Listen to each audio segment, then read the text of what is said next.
guerra, Rebbe geralmente ele pediu para não se tomar partidos. Tanto que os próprios shulchim, os rabinos, os próprios rabinos, os shulchim da Ucrânia, eles não estão falando mal dos russos nem nada, eles falam só que querem paz e que realmente parem de cometer assassinatos absurdos. E por isso a gente faz tefilá, a gente faz reza. Mas o que é reza? Já tivemos um shiur um tempo atrás, na verdade antes de Rosh Hashanah, que explicamos sobre o que é a reza, o significado, que reza não é apenas pedir, a reza é conexão. Mas hoje eu quero tocar um pouquinho no assunto tachlis, prático, o que a gente está fazendo durante a reza. A parte mais elevada já explicamos, agora no nosso mundo, com as nossas palavras, o que a gente espera com a reza. Num dia comum, temos 3 tefilot. Temos Shacharit, Mincha e Arvit. Shacharit rezamos de manhã, cedo, o horário ideal, até mais ou menos 10:30, é permitido até o meio-dia. Depois temos Mincha, que é a reza da tarde, e o Arvit, que pode ser feito durante toda a noite. Nossos sábios disseram que é melhor a pessoa cuidar em fazer o Arvit até a meia-noite, mas a noite toda é propícia para essas tefilot. Então, imediatamente já surge a pergunta, por que tanta reza? Será que não bastava uma por dia? De fato, a Halachá exige que uma mulher faça uma reza por dia. O homem, sim, ele deve rezar 3. E no Rosh Chodesh, no início do mês, ou nas festividades, Shabbat, temos 4 rezas. No Yom Kippur, temos 5 rezas. Mas a pergunta fica, por que tanto? Se nós estamos pegando no Sidur, um livro de rezas, e já lemos, por que eu tenho que repetir à tarde mais uma dose de reza e depois, novamente à noite? Vamos voltar um pouquinho para Adão e Eva, Adão e Havá no paraíso. Nós lemos que depois que eles comeram o fruto proibido, então eles foram castigados, o homem foi castigado com um trabalho intenso, a mulher foi penalizada com uma gravidez dolorosa, um parto doloroso, e a cobra, a terra foi castigada, mas a cobra também. E quando lemos a maldição da cobra, fora o fato dela já não ter mais membros como braços e pernas, Deus falou para a cobra o seguinte: tudo que você comer vai ter gosto de terra, e você vai comer terra. Eu não sou biólogo, mas de acordo com a interpretação pura e simples da Torá, quer dizer que a cobra ela sobrevive comendo qualquer coisa. E aí a gente lê isso como uma maldição, mas isso não é uma maravilha? Imagina comer o que quiser, ficar magrinho que nem uma cobra? Não isso. Imagina que para a cobra não falta comida. Enquanto que os animais precisam de uma dieta mais específica, um animal mais específico, a cobra não, ela consegue se virar com o que tem. Isso não é uma brachá? Isso não é uma bênção? A cobra poder comer de tudo. A verdade é que não. Porque quando lemos sobre como os animais se comportam com Deus e os seres humanos, todos pedem comida. Nós mencionamos que até os filhotes de leões pedem comida para Deus. Todos têm que ficar pedindo, todos devem confiar em Hashem para ter sua comida. E a cobra não. A cobra não precisa pedir nada. E apesar disso, a princípio, parecer uma bênção, uma coisa positiva, afinal de contas, ela tem tudo o que ela quer, isso é exatamente o contrário. Quer dizer o quê? Significa que Deus não quer escutar nada da cobra. Ela é tão amaldiçoada que Deus afasta ela, toma o que você quer, pega, tem comida, não vem me encher as paciências, não me peça absolutamente nada. É como um exemplo que já trouxemos em outro shiur, de um rei que se enervou com 2 filhos. Para um filho ele deu uma bolsa cheia de dinheiro e falou, vai viver tua vida, volta quando acabar. E para o outro filho ele deu um pouquinho de dinheiro só, bem pouquinho. Então os filhos começaram a discutir quem é o favorito do pai, do rei.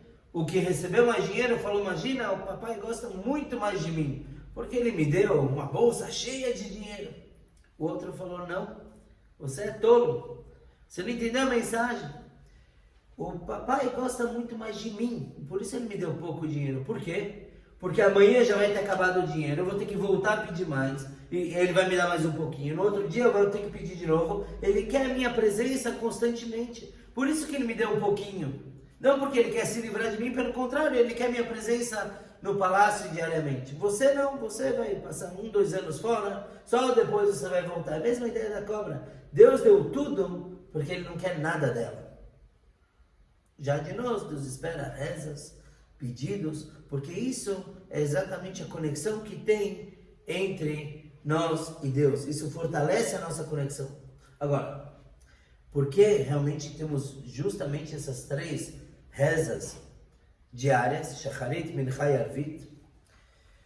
Então, no templo sagrado, se ofereceu sacrifícios. Hoje em dia a gente não tem mais templo, não podemos sacrificar nada por Deus. Mas as rezas tomaram lugar desses sacrifícios. Então tinha o sacrifício diário da manhã, Korban Tamid, que era oferecido toda manhã no início do serviço do templo, com algumas exceções. Então por isso rezamos Shacharit de manhã. Tínhamos esse mesmo sacrifício ofertado à tarde. Então temos o a reza de Mincha à tarde. E durante a noite não se podia oferecer sacrifícios, isso era algo exclusivo do dia, mas durante a noite os Kohanim, os sacerdotes, se ocupavam com a queima dos sacrifícios que não deram tempo durante o dia. Como, depende do período do ano, vinha muita gente com animais para serem sacrificados. Então o abate era feito durante o dia, mas nem sempre dava tempo suficiente para queima. Então a queima era durante a noite, por isso temos o Arvit. E essa diferença se nota na Halachá, que diz que o Arvit, a reza da noite, não é obrigatória como as outras duas, é Reshut, é uma permissão, e por isso muitos dizem que já que é uma permissão, é algo que não é obrigatório, devemos fazer com mais fervor ainda, porque isso sim é algo que eu não sou obrigado, eu faço, eu demonstro meu verdadeiro amor por Deus. Temos outras rezas, como mencionamos, Musaf, uma quarta reza, que era um quarto sacrifício oferecido em Shabbat, em dias especiais. Temos Neilá, que é a quinta reza no final do Yom Kippur. Essa todo judeu conhece, mesmo aquele judeu que nunca pisa numa sinagoga, sabe que tem Neilá, o final do Yom Kippur. E por isso é quando temos a maior lotação das sinagogas. E temos outras menores, por exemplo, Tikkun Chatzot, é uma reza feita à meia-noite, isso é só para pessoas muito singulares, muito especiais, é uma reza que se chora pela destruição do templo. São raras as pessoas que costumam fazer. Agora, das 3 rezas comuns de todo dia, Shacharit, Mincha e Arvit, como surgiram elas? O templo, mencionamos que a reza vinha no lugar dos sacrifícios do templo, mas antes do templo, quem criou essas rezas? Então as 3 rezas seguiram as ordens dos 3 patriarcas. A primeira reza, a reza da manhã, foi instituída pelo Avraham Avinu, nosso patriarca Abraão. E quando que ele fez? Se vocês lembram a história da visita dos anjos, os anjos, 3 anjos vestidos de beduínos, que vieram visitar Avraham, e logo de manhã o Avraham recebeu então a notícia de que a cidade de Sodoma, Gomorra e mais 3 cidades seriam destruídas. Então, naquele momento, Avraham, ele fez uma reza para Deus. É uma reza famosa. Ele rezou: Deus, se houverem 50 justos nas cidades, poupe as cidades em nome dos justos. E Deus falou: se houvessem, eu não destruiria. Mas não tem. Aí Avraham rezou de novo: 40 justos, 30, 20, 10. E ele não conseguiu. Ele rezou. Era de manhã. E ele não conseguiu o que ele queria. E em nome dessa reza, nós fazemos Shacharit, a reza da manhã. E entre parênteses, fica a pergunta: que reza é essa? Se Deus não atendeu, porque na prática Deus destruiu as 5 cidades. Então, não falhou, não colou, não deu certo a reza. Então o que a gente comemora? Então tem 2 assuntos, 2 respostas para isso. Primeiro, que não existe uma oração, uma reza que fique vazia para Deus, que não tenha um retorno. Toda oração Deus retribui de alguma forma, nem sempre na hora que você quer, nem sempre com aquilo que você quer, mas Deus mantém aquela oração para um momento que seja necessário. E já explicamos em uma outra aula que essas orações de Abraão por 50, 40, 30, sim foram aplicadas no povo judeu muitos anos depois. Tem gente que fala, eu rezo e Deus não me escuta. Não, Deus escutou. Deus só falou não. Deus sabe muito mais do que a gente, o que é bom para cada um. Então a gente pode pedir, tem que pedir. Mas não necessariamente Deus vai falar, você tem que ganhar isso. Eu vou guardar a tua reza para um outro momento. E outra coisa importante que veio da reza do Abraham, que não foi à toa, é que ele incutiu nos seus genes, no seu DNA, o conceito de rezar. Tanto que quando o povo judeu rezou depois, por conta dos egípcios, estavam fugindo dos egípcios, eles rezaram. O Rashi, o comentarista, diz que eles pegaram a profissão dos patriarcas. Quer dizer, a reza é uma profissão per si, é uma característica do povo que deve rezar. Existe o conceito de pedir e rezar para Deus.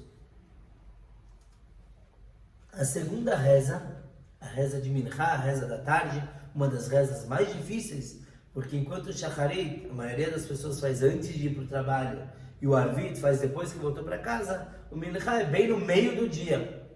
E tem um horário, é um horário curto.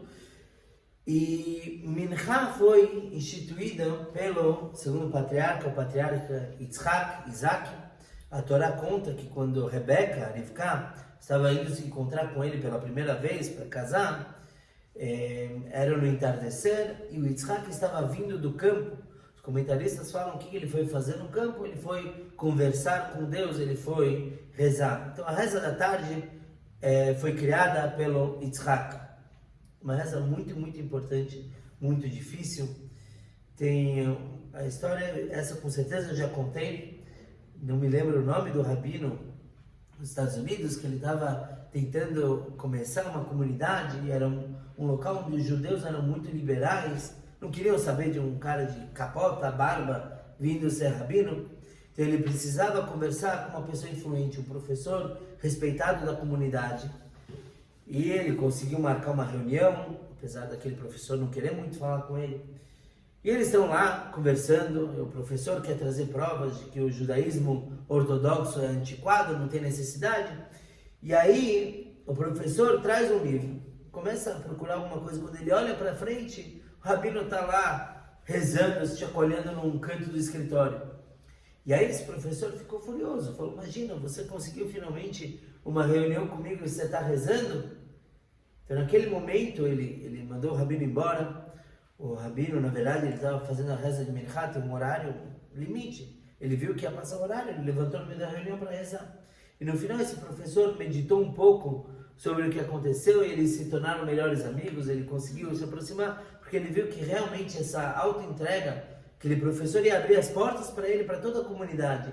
E ainda assim, o rabino estava disposto a perder tudo por uma reza para Deus. Então, óbvio que essa reza não voltou, não foi em vão, pelo contrário, ele conseguiu o que ele queria. Já a terceira reza, a reza de Arvit, reza da noite, foi instituída pelo nosso terceiro patriarca, Yaakov, aquele famoso que tinha 4 esposas, 12 filhos. Então as pessoas brincam, falam que é óbvio que ele fez essa reza da noite. Ele preferia muito mais estar na sinagoga do que botando 12 crianças para dormir, jantar, dar banho. Então óbvio que ele ia fazer uma reza para esse horário. Mas a realidade é que, como que ele criou essa reza, vemos que quando ele estava fugindo do seu irmão Esaú e indo para a família da sua mãe, ele parou num local, era um local sagrado que ele não sabia a princípio, era um local onde seria construído o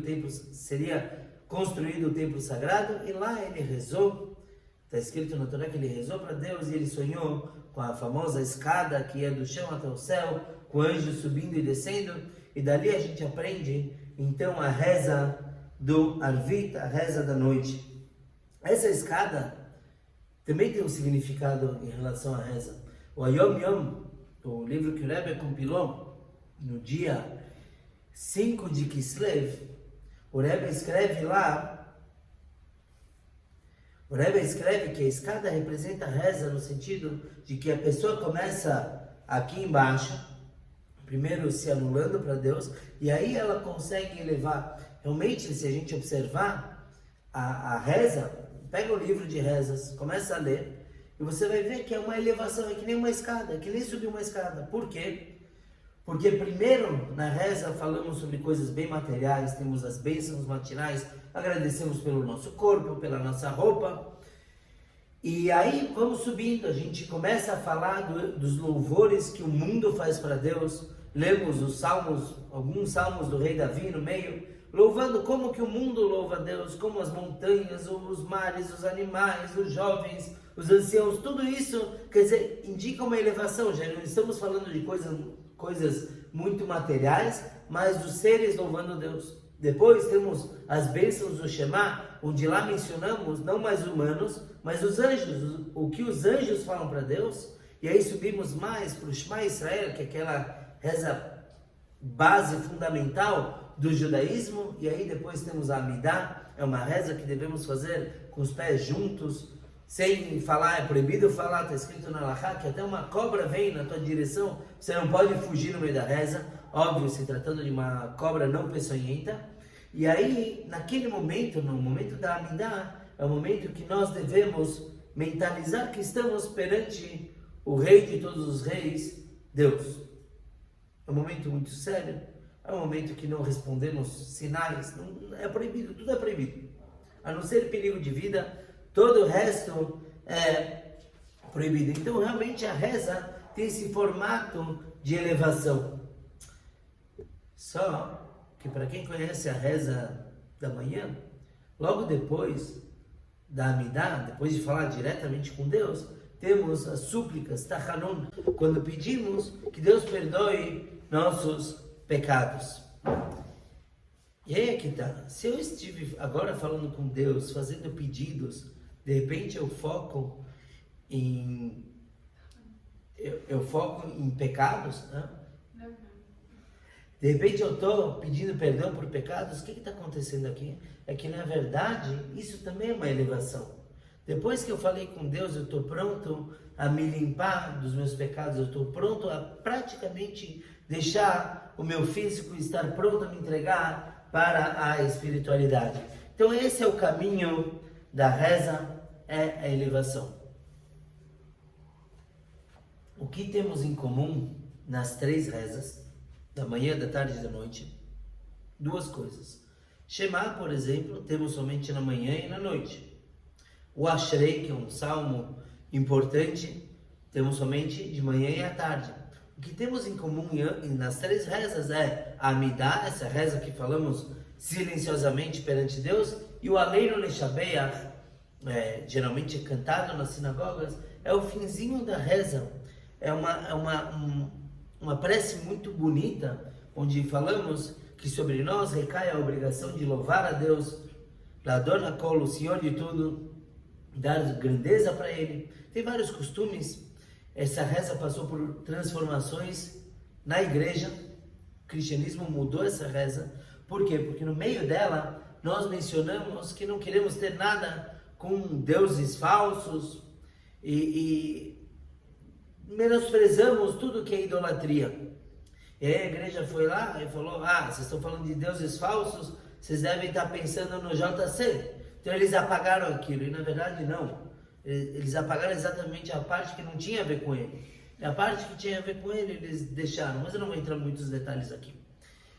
Então é costume, depois de falar de idolatria, se acumula um pouco de saliva, a gente desfaz aquela saliva, depende da sinagoga. Nas sinagogas que as pessoas vão achar isso muito estranho, a lei permite não fazer. E depois nos curvamos, quando falamos de Deus, Melech Malchei Malachim, Deus de todos os deuses, o Rei de todos os reis, Akadosh Baruch Hu, bendito seja Ele.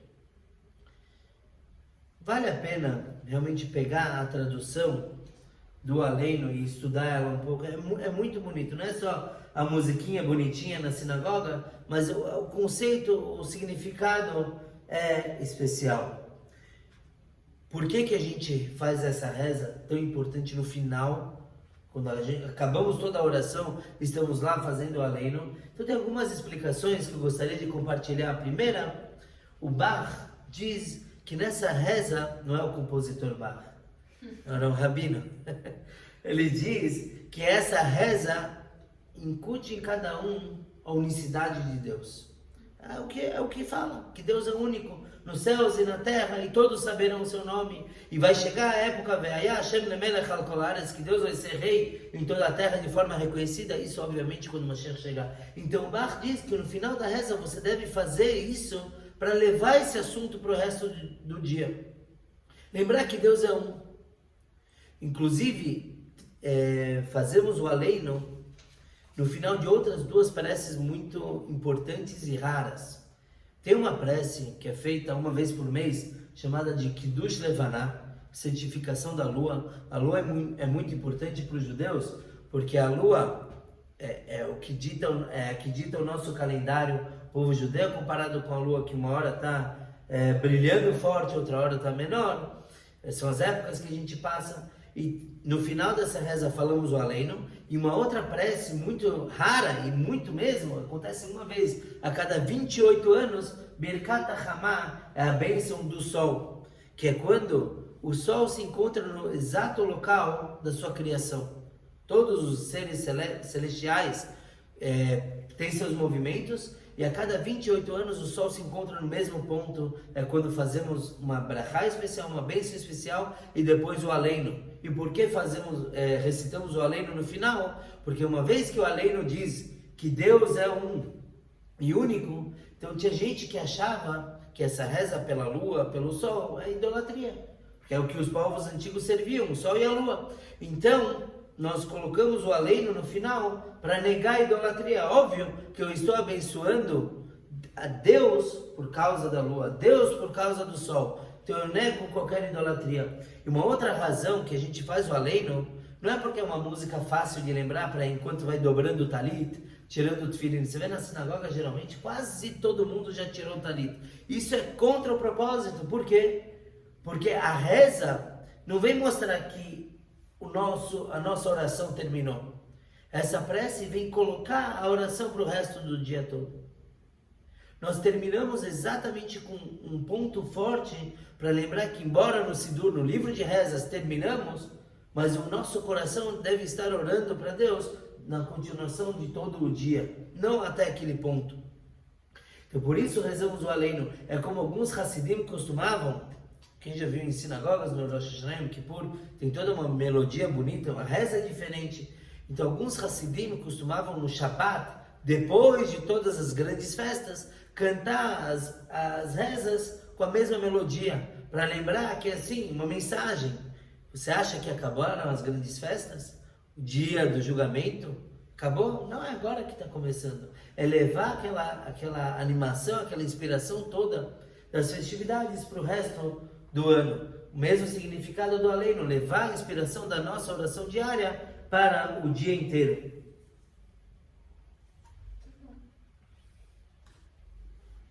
Óbvio que o principal da oração é rezar com fervor, rezar com fé, lembrar que é Deus que está recebendo as orações e nunca é em vão. Então, por isso que muitas pessoas perguntam: poxa, eu não sei ler o Sidur, eu não entendo hebraico, o que eu devo fazer? O que eu estou fazendo na sinagoga se eu não entendo nada? Então, a pessoa deve saber que ela pode usar as próprias palavras. Deus não quer papagaios. A Amazônia já está cheia de papagaio. Deus quer que pessoas se conectem com Ele. Então, realmente, se a reza não faz sentido nenhum para você, vai estudar a reza, vai entender ela, mas enquanto isso, usa as tuas palavras. O livro de rezas foi formado pelos sábios, porque eles sabem o que é o ideal para as pessoas falarem para Deus. Quem tem que rezar de uma forma de elevação e etc. Mas o principal é a pessoa falar com Deus, é o coração dela falar. Então, sim, deve ter fé em Deus, deve pensar em Deus, deve falar com Deus, como um filho fala com seu pai. E é importante lembrar que se a pessoa tem certeza absoluta na sua reza, ele sabe que Deus vai receber sua oração, vai dar tudo certo. Deus vai receber e vai atender aquilo. Na época do templo, quando infelizmente uma pessoa assassinava a outra, sem querer. Estava subindo uma escada, escorregou, caiu para trás, bateu em alguém, Deus nos livre, essa pessoa perdeu sua vida. O assassino tinha que correr para uma cidade, Irmiklat, já mencionamos em alguns shiurim também. Essa cidade salvava, resguardava ele da família do morto, porque a família do falecido podia matar ele, tinha permissão, era o Goel Adam, eram os vingadores, então eles poderiam matar, menos nessas cidades específicas, eram cidades muito especiais. E aí essa pessoa tinha que ficar lá, o assassino, até a morte do sumo sacerdote. Quando o Kohen Gadol morresse, aí ele podia sair, não corria risco nenhum. Então o Midrash conta que a mãe do sumo sacerdote, não, Brasília, Dorval não, Brasília pelo contrário, é um lugar meio, vou tomar lados políticos aqui, mas a mãe do sumo sacerdote costumava visitar essas cidades e levava comida para esse pessoal, levava um bolo para um, chulent para o outro. Por que ela fazia isso? Porque era uma forma dela falar para eles, olha, não rezem pela morte do meu filho, que era o que eles mais queriam, afinal de contas eles estavam presos naquelas cidades até o Kohen Gadol morrer, então eles rezavam por isso. A mãe do Kohen Gadol pedia, dava um presente e falava, por favor, não rezem pela morte do meu filho. Aí a gente tem que parar para pensar, só porque ela deu uma caixa de bombons, eles não vão mais rezar para sair dali? Claro, eles querem ver as famílias deles, o trabalho, estão presos lá, não é preso numa cadeia, mas não podiam sair da cidade. Por que eles não rezariam pela morte do sumo sacerdote, pelo presente da mãe do Cohen? Pelo seguinte, eles sim iam rezar, mas no momento da reza ia bater aquele desconforto. Poxa, aquela mulher foi tão legal comigo, me deu um presente, e agora eu estou rezando pela morte do filho dela, eu quero que ele morra, eu preciso sair daqui. Mas esse pontinho de dúvida, já atrapalhava a reza deles. Já fazia com que a reza não era com toda a kavaná, com toda a intenção. Então ela conseguia o que ela queria, que era atrapalhar a reza deles para não rezar pela morte do filho dela. Então se a pessoa reza com fervor total, sim, é atendido. E vemos isso em outro capítulo dos judeus, da Torá, na travessia do deserto.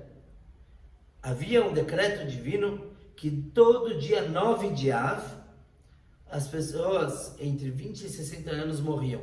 Não todos, claro que não, ia desestabilizar todo o povo, mas toda noite os homens sabiam que muitos não levantariam no dia seguinte. 9 de Av, menos do último ano.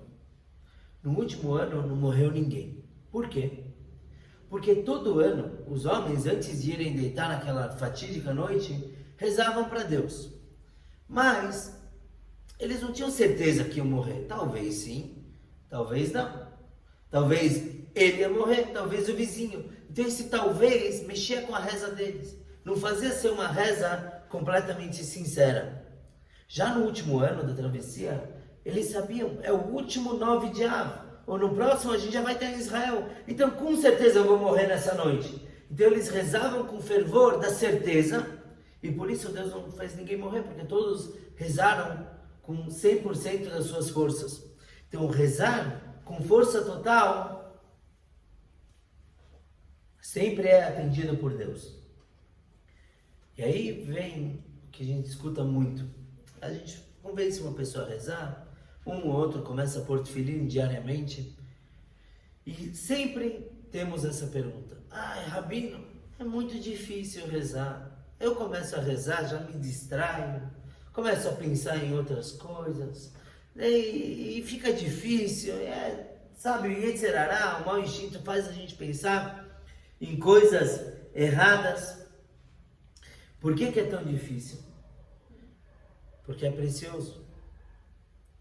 Se nossa reza não valesse nada, o Yetzer Hará nunca ia atrapalhar a gente. Vamos lá, pega um grupo de gente sentado para fazer fofoca. É tranquilo, podem sentar 1, 2, 3, 5 horas, sem problema nenhum. Agora vamos rezar. Os 5 primeiros minutos, Um já levantou para tomar água, o outro já está distraído, o outro já nem lembra em que página ele está, já está repetindo a mesma página por 5 vezes. Por quê? Por ser algo precioso, o Yetzer Hara quer atrapalhar. Os Hassidim de Karlin, que é uma Hassidut, eles rezavam muito, muito rápido. Por quê?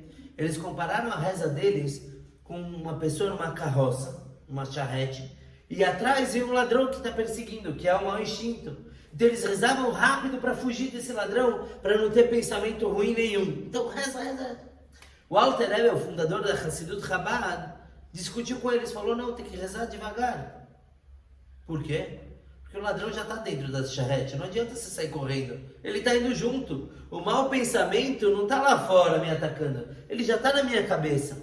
Então, pelo contrário, reze devagar, com foco.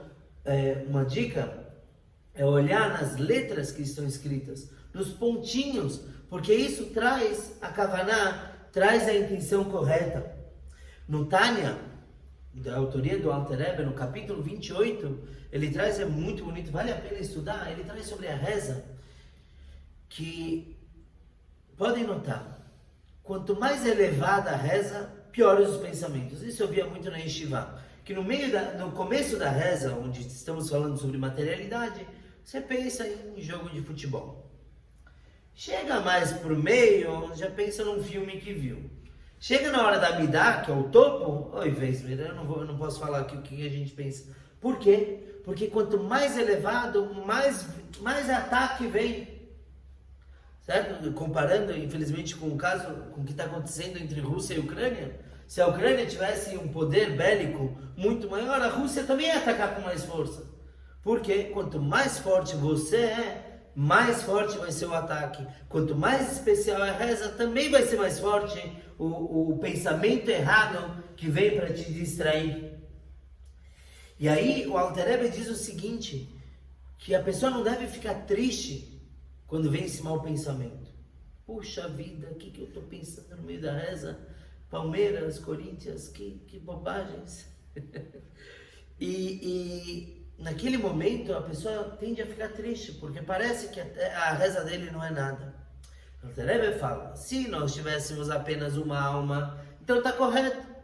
Por quê? Porque tendo uma alma, então a tua alma está pensando nisso, é nisso que você pensa e tua reza não presta para nada. Mas a verdade é que cada ser humano, não apenas judeu, mas cada ser humano tem duas almas. Uma quer fazer o lado bom, fazer o bem, a outra quer atrapalhar. Então sim, é uma luta. Não é que você é bom ou mal, você tem os dois dentro. O bom é sempre melhor, claro, é o correto. Mas eles estão batalhando. E por isso o Alter Rebbe fala, não fique triste. Porque numa luta física, Taekwondo, tem dois lutadores. Se um deles é mais forte, mas ele está triste, ele vai perder a luta. A alegria, a confiança é o que leva a pessoa a vencer a batalha. Então, a Rebbe fala, não fique triste. Pelo contrário, fique feliz que está aparecendo um teste desses. Porque você tem força para vencer, para superar isso. Então, em resumo, vimos até agora sobre de onde vieram as rezas, as 3 rezas diárias dos patriarcas, e que temos que ter kavaná, intenção. O que isso tem a ver com a Rússia e a Ucrânia? Então, em 1983, a gente vai ver a história, na época, como estava o mundo, estava uma bagunça total. A União Soviética tinha derrubado um avião coreano, morreu mais de 200 pessoas. A União Soviética, falava que os coreanos, na verdade, eram um avião espião, então já estava se anunciando como uma iminente guerra. A OTAN estava fazendo treinamentos com material nuclear, quer dizer, como se fosse disparar alguma coisa. Então a União Soviética já estava com medo, falando que isso vai dar o princípio de uma guerra. O mundo estava uma bagunça toda. O que o Rebbe de Lubavitch, nosso Rebbe, o líder do mundo, pediu para que as pessoas fizessem? Houve toda uma campanha pedindo para que antes e depois da reza se acrescentasse 2 frases. Na verdade, essas 2 frases já estavam no livro de reza, mas não era tão enfatizado. era para pedir para as crianças fazerem. A primeira delas é Areini mekabel alai mitzvot shel ve'ata ereach kamocha. Eu recebo sobre mim a mitzvah, a boa ação positiva de amar ao próximo como a ti mesmo. E no final da reza, Ach tzadikim yodu lishmecha yeshu yesharim et panecha. Ach tzadikim yodu lishmecha, os tzadikim, os justos, vão saber o teu nome, yeshu yesharim et panecha, e os corretos vão ver, vão estar na presença divina. O Rebbe falou que esses dois versículos trazem uma força muito grande, porque incutem o assunto de ser uma pessoa correta, de amar ao próximo. Então, fizeram toda uma campanha trazendo colantes com esses versículos para as crianças colocarem nos livros de reza. Talvez fique uma lição, já que nenhuma reza vem à toa, que possamos rezar pela Ucrânia, rezar por todos, para que venha a paz, mencionar esses versículos. Eles estão no Sidur, é fácil de achar e leva menos de 15 segundos. Tem que fazer com intenção, realmente assumir a mitzvah, o preceito de amar o próximo. Isso não é uma bobagem. Tem gente que fala, mas esse negócio de ficar na sinagoga rezando, falando salmo, não dá em nada, já vi muito disso. Não é verdade. Primeiro que falamos que nunca volta em vão, Deus guarda a reza para alguma coisa. E segundo que é uma conexão nossa com o infinito. É algo que às vezes a gente não vê o efeito na hora. Se a gente merece, Deus mostra pra gente. Tem uma história para finalizar de um casal, Bentzi e Shimon e Bentzi. Eles foram visitar uma cidade em Israel, Herzliya, e eles foram num restaurante. Eu estou trazendo os nomes para quem quiser verificar depois. Um restaurante chamado Meat and Wine Co. Um restaurante muito bonito, com 2 andares. E eles foram lá para comer. Sentaram no andar de baixo. Não gostaram muito. Então pediram para comer, mudar a mesa para o andar superior, para poder ver a vista da cidade. Então, obviamente, quando eles sentaram lá, veio um outro garçom. Um cara muito simpático, conversava bem, falou um pouquinho das cidades próximas, dos kibbutzim. E aí, ele falou, quando o garçom ia se despedir para levar a ordem, o pedido deles para a cozinha, falou, by the way, meu nome é Barak, se precisar de mim pode me chamar. Quando ele falou o nome Barak, a mulher ficou chocada. Parecia que ela não escutou. Chama Barak mesmo? Sim, sim. Não é um nome assim, tão comum. Então a mulher perguntou, o nome da tua mãe por acaso é Orna? Sim, é o mesmo. A mulher estava em choque total. Por quê? Numa das investidas de Israel em Gaza, para a proteção da nação, se fez uma campanha muito bonita, onde cada pessoa rezava por um soldado. Então, a pessoa podia receber pelo telefone, pelo e-mail, o nome de um soldado, como sempre, quando rezamos por alguém, rezamos pelo nome da pessoa e o nome da mãe. Então, aquela mulher, ela recebeu o nome Betsy, ela recebeu o nome de Barak Ben Orna, e ela rezava todo dia por ele. Ela colocou o nome dele na geladeira com imã para lembrar, e todo dia ela rezava. A guerra acabou. E ela ficou um dia pensando, 2 semanas antes de ir para Israel, ela ficou pensando, puxa, ela viu o nome dele lá, falou, seria tão legal se eu soubesse alguma coisa dele. Não sei nem se ele está vivo, não sei se ele está bem. Eu queria, Deus, se você puder, me mostra como que ele está. E ela encontrou ele em Herzliya, o garçom dela. E todo mundo ficou chocado quando ela falou por que ela sabia o nome dele. E um tempo depois ele mandou um e-mail para ela falando que ele resolveu colocar tefilim todos os dias. Ele não era um jovem ortodoxo, religioso, mas aquilo mostrou para ele que a reza protegeu ele. Nem sempre a gente consegue ver isso. Quase nunca, essa é a verdade, quase nunca a gente vê nossas rezas acontecerem milagres por causa delas. Mas nunca é à toa. A gente pode rezar para ver o efeito também, que Deus possa atender. todas as nossas tefilot, que possamos rezar com kavaná, quer dizer, com intenção, meditando, não apenas falando palavrinhas. Isso Deus pode botar no Google, vai falar sozinho. Não precisa, vamos meditar, rezar com todo o coração, pedir para Deus, que Deus atenda todas as nossas preces, todas elas, e a principal delas, paz no mundo, Mashiach Now, que Deus mande logo Mashiach, e que possamos então festejar no terceiro templo sagrado todas as nações com muita alegria. Shkoyach a todos que participaram.